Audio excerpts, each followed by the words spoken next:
Alright guys, the last part that we need to install is our power supply. So get your power supply and put it inside your case from the back and let it set right so it fits with the screw holes on your case, just like this. Now another thing, you want to make sure that you use the screws that came with your power supply, and you don't want to use the ones that came with your case. Now, go ahead and start screwing it in.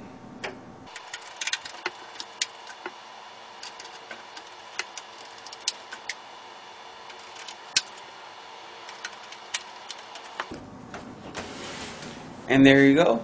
Once we have our power supply mounted, we are ready to start plugging in our components and giving them all power, juicing them up.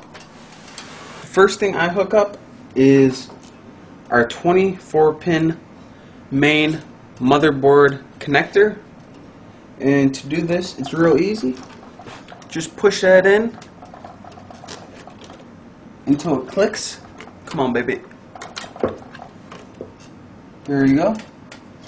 Next, let's go ahead and hook up our optical drive. To do that, you need one of these 4-pin connectors right here, and go ahead,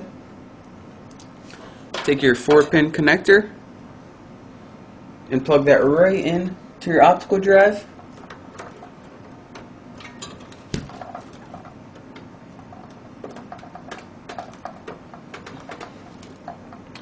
The next thing we're going to want to do is hook up our hard drive.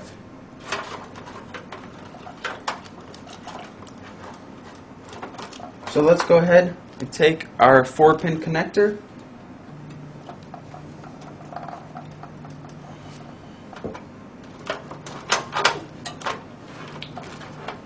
and once we got everything hooked up, we are good to go. So now that we juiced up all our components and gave them all power, the last thing that we have to do is put on our side panel, and after we do this, we are ready to go and our computer is ready to turn on and get an operating system installed in it. So thank you for watching. I hope you enjoyed learning how to build a computer, and I actually have a surprise for you in my next video, so you do want to watch. There's one more video left in this series, and I think you're going to enjoy it a lot. Thanks. And there you have it, guys. Our very own custom built computer.